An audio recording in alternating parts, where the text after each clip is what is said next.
CM Siddaramaiah ಕುಟುಂಬಕ್ಕೆ clean chit ರಹಸ್ಯ. ಅಧಿಕಾರಿಗಳತ್ತ ಬೊಟ್ಟು ಮಾಡಿದ ಲೋಕಾಧಿಕಾರಿಗಳು. ಸಿಎಂ ಕುಟುಂಬ ಸೇಫ್ ಆಗಿದೆ, ಅಧಿಕಾರಿಗಳು ಲಾಕ್ ಆಗಿದ್ದಾರೆ. ಮಾಜಿ ಡಿಸಿ ಹಾಲಿ ಸಂಸದ ಕುಮಾರ್ ನಾಯಕ್ಗೆ ಸಂಕಷ್ಟ ಎದುರಾಗಿದೆ. ಲೋಕಾಯುಕ್ತ ವರದಿಯಲ್ಲಿ ಕುಮಾರ್ ನಾಯಕ್ ಲೋಪಾಯುಕ್ತ ಅಧಿಕಾರಿಗಳಿಂದಲೇ ನಿವೇಶನ ಹಂಚಿಕೆಯಲ್ಲಿ ಎಡವಟ್ಟಾಗಿದೆ ಅಂತ 2004ರಲ್ಲಿ ಸಿಎಂ ಬಾಮೈದ ಮಲ್ಲಿಕಾರ್ಜುನ ಸ್ವಾಮಿ ಅರ್ಜಿ ಹಾಕ್ತಾರೆ. ಭೂ ಪರಿವರ್ತನೆಗೆ ಅರ್ಜಿಯನ್ನ ಹಾಕ್ತಾರೆ ಮಲ್ಲಿಕಾರ್ಜುನ ಸ್ವಾಮಿ. 2004-5ರಲ್ಲಿ ಮೈಸೂರು ಡಿಸಿ ಆಗಿದ್ರು ಕುಮಾರ್ ನಾಯಕ್. ಅಧಿಕಾರಿಗಳು ಸ್ಥಳ ಪರಿಶೀಲನೆ ನಡೆಸದೆ ವರದಿ ನೀಡಿದ್ದರು. ಜಮೀನಿನ ಸ್ಥಳ ಪರಿಶೀಲನೆ ನಡೆಸದೇ ಮಾಜಿ ಡಿಸಿ ಕುಮಾರ್ ನಾಯಕ್ ವಿರುದ್ಧ ಶಿಸ್ತು ಕ್ರಮಕ್ಕೆ ವರದಿಯಲ್ಲಿ ಉಲ್ಲೇಖ ಇದೆ. ರಮೇಶ್, ನಾವು ಗಮನಿಸ್ತಾ ಇದ್ದೀವಿ, ಒಂದು ಕಡೆ ಈ ಮೂಡ ಹಗರಣದಲ್ಲಿ ಸಿಎಂ ಸೇರಿದ ಹಾಗೆ ಮೊದಲ 4 ಆರೋಪಿಗಳು, ಅದು ಸಿಎಂ ಕುಟುಂಬಕ್ಕೆ ಸೇರಿದಂಥವ್ರು, ಎಲ್ರಿಗೂ ಕೂಡ ಕ್ಲೀನ್ ಚಿಟ್ ಸಿಕ್ಕಿದೆ. ಆದರೆ ಇಲ್ಲಿ ಅಧಿಕಾರಿಗಳ ಲೋಪ ಇದೆ ಅನ್ನೋದು ಎದ್ದು ಕಾಣ್ತಾ ಇದೆ, ಅಂತಹ ಉಲ್ಲೇಖ ವರದಿಯಲ್ಲಾಗಿರುವಂಥದ್ದು.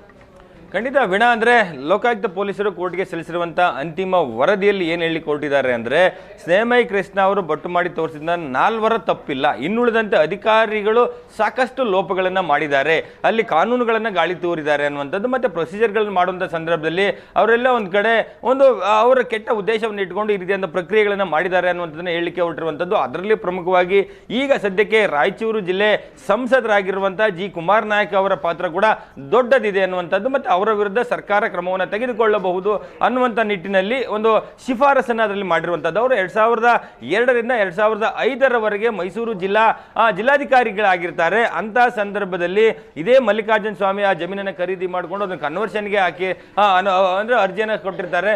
ಅಂತ ಸಂದರ್ಭದಲ್ಲಿ ಆ ಕನ್ವರ್ಷನ್ ಮಾಡಿರುವಂಥದ್ದು ಅಂದರೆ ಸ್ಥಳಕ್ಕೆ ಹೋಗದೆ ಆಲ್ರೆಡಿ ಮೂಡಾದವರು ಡೆವಲಪ್ ಮಾಡಿ ಸೈಟ್ಗಳನ್ನು ಮಾಡಿ L&T ಕಂಪ್ನಿಯವರಿಗೆ ಕೊಟ್ಟು ಅಲ್ಲಿ ರಸ್ತೆಗಳನ್ನು ಮಾಡಿ ಪಾರ್ಕ್ಗಳನ್ನು ಮಾಡಿ ಎಲ್ಲವೂ ಡೆವಲಪ್ ಆಗಿದಂಥ ಸೈಟ್ನಲ್ಲಿ ಏನೂ ನಡೆದೇ ಇಲ್ಲ. ಕೃಷಿ ಭೂಮಿ ಅನ್ನುವಂಥದ್ದನ್ನ ಏನೋ ನಿವಾಸಗಳಿಗೆ ಅಂದರೆ ಸೈಟ್ಗಳನ್ನು ಮಾಡಲಿಕ್ಕೆ ಒಂದು ಕನ್ವರ್ಷನ್ ಮಾಡಿಕೊಡ್ತಾರೆ ಅನ್ನುವಂಥ ಆದೇಶಗಳಿರೋದ್ರಿಂದ ಕುಮಾರ್ ನಾಯಕ್ ಹೇಳಿಕೆಯನ್ನು ನಾವು ಇಲ್ಲಿ ಗಮನಿಸೋದಾದ್ರೆ, ಹೌದು ನಾನು ಕನ್ವರ್ಷನ್ಗೆ ಸಹಿ ಮಾಡಿದ್ದು ನಿಜ ಅನ್ನುವಂಥದ್ದು, ಮತ್ತು ನಾನು ಸ್ಥಳಕ್ಕೆ ಹೋಗಿ ಪರಿಶೀಲನೆ ಮಾಡಿ ಅಲ್ಲಿ ಕುರ್ಚಲು ಗಿಡಗಳು ಬೆಳೆದಿದ್ವು, ಆ ಒಂದು ಜಾಗವನ್ನು ನೋಡಿ ನಾನು ಸಹಿಯನ್ನು ಹಾಕಿದೆ ಅನ್ನುವಂಥದ್ದನ್ನ ಅವ್ರ ಹೇಳಿಕೆಯನ್ನು ಕೊಡ್ತಾರೆ. ಆದರೆ ಬೇರೆ ರೀತಿಯ ಎವಿಡೆನ್ಸ್ಗಳು ಅಂದರೆ ಗೂಗಲ್ ಮ್ಯಾಪಿಂಗ್ ಪಿಕ್ಚರ್ ಆಗಲಿ ಅಥವಾ ಅಲ್ಲಿ ನಡೆದಂಥ ಮೂಡಾದಲ್ಲೇ ಇರುವಂಥ ದಾಖಲೆಗಳು ಹೇಳ್ತಾ ಇದೆ. 1998ರಿಂದ ಕೂಡ ಅಲ್ಲಿ ಆ ಒಂದು ದೇವನೂರು 3ನೇ ಹಂತದ ಬಡಾವಣೆಯನ್ನು ಡೆವಲಪ್ ಮಾಡಲಾಗಿತ್ತು, ಸೈಟ್ಗಳನ್ನು ಹಂಚಲಾಗಿತ್ತು. ಆ ಸಂಬಂಧಪಟ್ಟ ದಾಖಲೆಗಳು ಮೂಡದಲ್ಲೇ ಸಿಗ್ತವೆ. 25ಕ್ಕೂ ಹೆಚ್ಚು ಜನರಿಗೆ ಸೈಟ್ಗಳನ್ನು ಹಂಚಿ ಅವರಿಂದ ಹಣ ಪಡೆದು ಎಲ್ಲವೂ ಕೂಡ ಆಗಿರ್ತದೆ. ಆದರೆ ಕುಮಾರ್ ನಾಯಕ್ ಮಾತ್ರ ಅಲ್ಲಿ ಏನೂ ಡೆವಲಪ್ ಆಗಿರಲಿಲ್ಲ. ಅವ್ರು ಕನ್ವರ್ಷನ್ಗೆ ಏನು ಅಲಿನೇಷನ್ಗೆ ಒಂದು ಅರ್ಜಿಯನ್ನು ಹಾಕಿರ್ತಾರೆ. ಅದನ್ನು ನಾನು ಒಪ್ಕೊಂಡಿದ್ದು, ನಾನು ಮಾನೇ ಮಾಡಿದ್ದು, ದಾಖಲೆಗಳನ್ನು ಆಧರಿಸಿ ನಾನು ಸಹಿಯನ್ನು ಮಾಡಿದ್ದೆ ಅನ್ನುವಂಥದ್ದನ್ನ ಒಪ್ಕೊಂಡಿರೋದ್ರಿಂದ ಅಲ್ಲಿ ಕುಮಾರ್ ನಾಯಕ್ ತಪ್ಪನ್ನು ಮಾಡಿದ್ದಾರೆ. ಮಾಳಿಗೆ ಶಂಕರ್ ಅನ್ನುವಂಥದ್ರು ಮತ್ತೆ ಜೊತೆಗೆ ಶಂಕರಪ್ಪ ಅನ್ನುವಂಥ ಅಧಿಕಾರಿಗಳು ಮತ್ತು 4-5 ಜನ ಅಧಿಕಾರಿಗಳನ್ನ ಪಾಯಿಂಟ್ ಔಟ್ ಮಾಡಿ ಅವರು ಅಂತ ಸಂದರ್ಭದಲ್ಲಿ ಏನೋ ಒಂದು ತೆಗೆದುಕೊಂಡಂತ ಕ್ರಮಗಳಿದೆ, ಅದು ಇಲ್ಲೀಗಲ್ ಅನ್ನುವಂಥ ನಿರ್ಧಾರಕ್ಕೆ ಬಂದು ಇಲ್ಲಿ ಒಂದು ಕಡೆ ಸಿದ್ದರಾಮಯ್ಯ, ಪಾರ್ವತಿಯವರು, ಮಲ್ಲಿಕಾರ್ಜುನ ಸ್ವಾಮಿ, ದೇವರಾಜ್ ಅವರಿಗೆ ಕ್ಲೀನ್ ಚಿಟ್ ಕೊಡುವ ಸಂದರ್ಭದಲ್ಲಿ ಇವರ ವಿರುದ್ಧ ಅಧಿಕಾರಿಗಳು ತಪ್ಪು ಮಾಡಿದ್ದಾರೆ ಅಂತ ಹೇಳಿ ಮೇಲ್ನೋಟಿಗೆ ಕಂಡು ಬರ್ತಾ ಇದ್ರೆ CRPC 173 ಕ್ಲಾಸ್ 8 ಅಡಿ ಅವರ ವಿರುದ್ಧ ತನಿಖೆಯನ್ನು ಮುಂದುವರಿಸ್ತೇವೆ ಅನ್ನುವಂಥ ನಿಟ್ಟಿನಲ್ಲಿ ಪೊಲೀಸರು ಹೇಳಿರುವಂಥದ್ದು. ಮತ್ತು ಲೋಕಾಯುಕ್ತ ಪೊಲೀಸರು ಹೇಳುವಂಥ ಪ್ರಕಾರ ಒಂದು ಹಂತ ಮುಗಿತು, ಇನ್ನೊಂದು ಹಂತ ಈಗ ಆರಂಭ ಆಗುತ್ತೆ. ಇಲ್ಲಿ ಸಾಕಷ್ಟು ಇಲ್ಲಿಗಾಲಿಟಿಗಳಾಗಿದೆ. 50-50 ಸೈಟ್ಗಳನ್ನ ಕೊಡಲಿಕ್ಕೆ ಬರೋದೇ ಇಲ್ಲ, ಅದು ಅಂದರೆ ಆ ರೀತಿಯಾದಂಥ ಕಾನೂನೇ ಇಲ್ಲ. ಆದರೂ ಕೂಡ 50-50 ಸೈಟ್ಗಳನ್ನ ಕೊಡಲಾಗಿದೆ ಅನ್ನುವಂಥದ್ದನ್ನ ಹೇಳ್ತಾರೆ. 50-50 ಅನುಪಾತದಲ್ಲಿ ಸೈಟ್ ಕೊಟ್ಟಿರುವಂಥದ್ದು ತಪ್ಪು ಅಂತ ಹೇಳ್ತಾರೆ. ಅದು 100ಕ್ಕೂ ಹೆಚ್ಚು ಜನರಿಗೆ ಆ ರೀತಿ 50-50 ಅನುಪಾತದಲ್ಲಿ ಸೈಟನ್ನು ಕೊಡಲಾಗಿದೆ.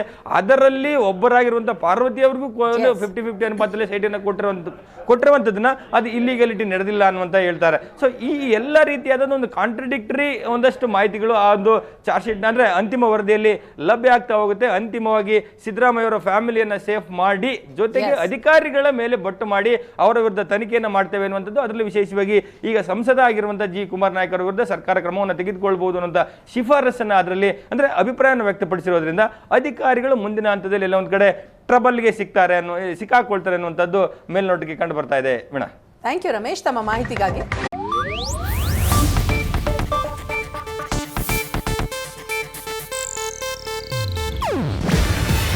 ಇದು ಏಷ್ಯಾ ಏಷ್ಯಾನೆಟ್ ನ್ಯೂಸ್ ನೆಟ್ವರ್ಕ್ ಪ್ರಸ್ತುತಿ. ನೀವು ನೋಡ್ತಿದ್ದೀರಾ ಏಷ್ಯಾನೆಟ್ ಸುವರ್ಣ ನ್ಯೂಸ್.